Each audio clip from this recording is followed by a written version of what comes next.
So now, when we think about just the industry moving forward, though, man, and you say, you think, you done heard the girls talking about they gonna shoot up something, and you thinking to yourself, okay, I can't even deal, because Megan Thee Stallion, you know, she couldn't even make it through her SNL performance over the weekend because somebody had broken into her house, and she was just kind of having a mental situation to where she was just tired of it all her doggone self, too.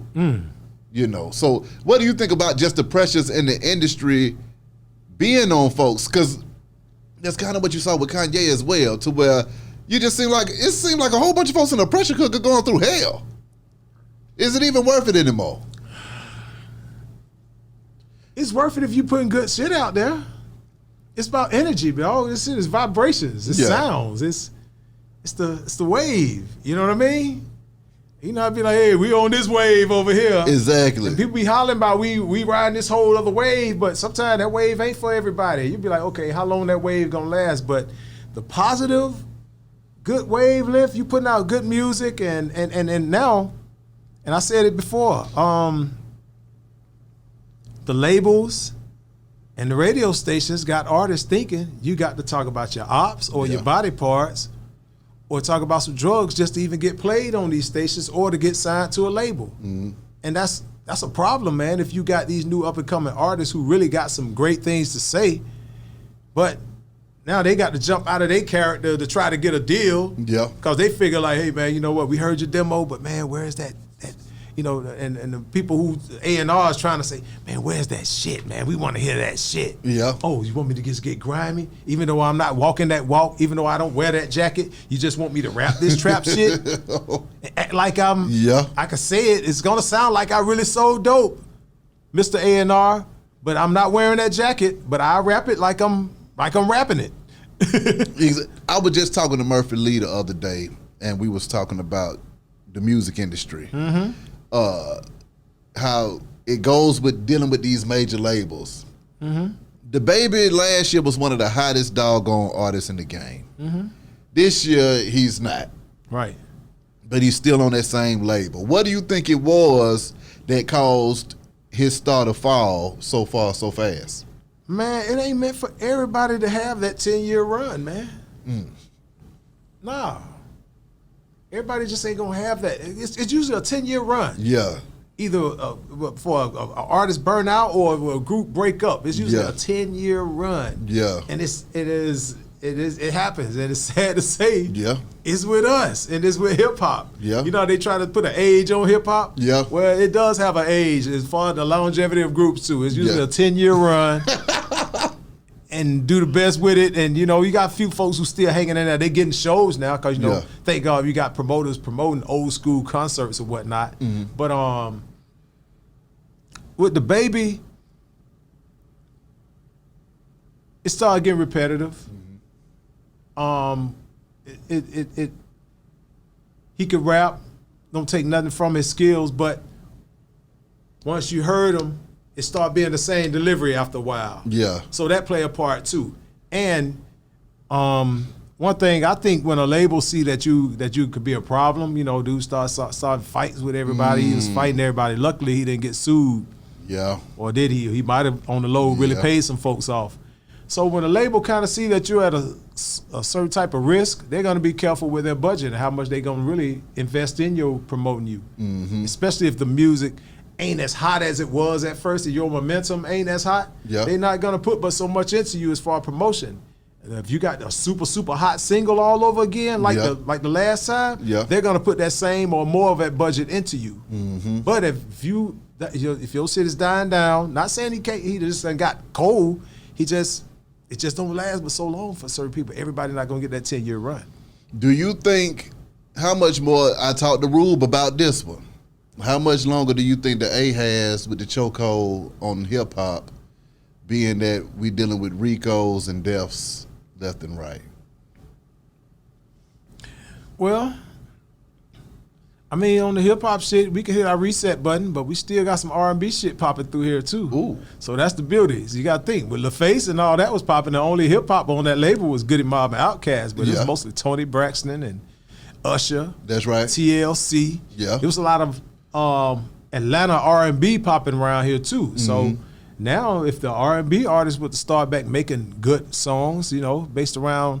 See, I'm gonna tell you, man, what.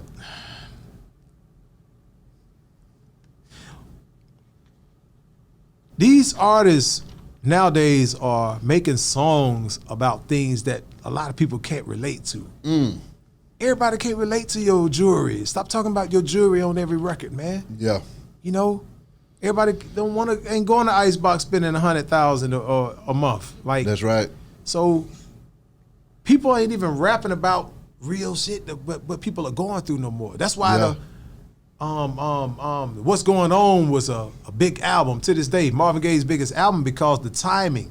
He put that out. Jeezy, Recession. It was during the time where we were going through a recession. Facts. And people embraced that album. And when you make albums based around the time, just like with Lil Baby, It's Bigger Than Black and White, he knew. Culture P and them knew, like, hey man, we got to make a song based around the pulse and the experience and the pulse of where we are right now. Yeah, you can talk about your cars and whoop, whoop, whoop, and hitting the strip club, but we need to make a song about this, and it ended up being one of his biggest records to this day because it was the right time, and you can relate that shit to certain situations that was happening. Real.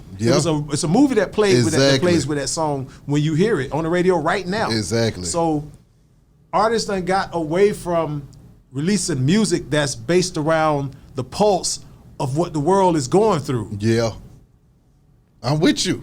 Everybody be hitting me, man. Man, when we can do a self-destruction type record down here. Cats like that ain't built like that around here. They not complaining about the destruction. Yeah, exactly. They rapping about the violence. The destruction.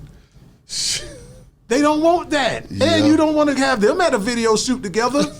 Ain't nobody gonna make it home. Why ain't nobody gonna make it home? You don't know who the Opps is. These damn Opps. You think it's gonna be a beautiful thing to get 10 different artists on this song, but bruh, you don't know that you creating a damn war zone, because these dogs beefing with him and his boys got problems with he knocking off this dude baby mom or ex-girlfriend. Like, do you think we'll ever come to a point to where folks can just walk away as men? And because I mean, really, what we need in hip hop is for folks to stop beefing. They just flat out need to stop beefing with each other. I mean, come on now, man. Let me tell you, B. And I don't know how niggas would take this or how people would take this, but it's sad. But it's only a few who we can instill that mentality into. We got to raise, now it's our job to raise these new ones to be able to walk away and say, oh man, okay, I heard what you said. But some of these guys now from 15 and up, they're programmed to know I got to go do something. Yeah. To him or her. She quit me. Yeah. See, you got some dudes, and that's dangerous too. People don't talk about this. Yeah. There are some new jack kids out here who's never been in relationships or have to deal with heartbreak.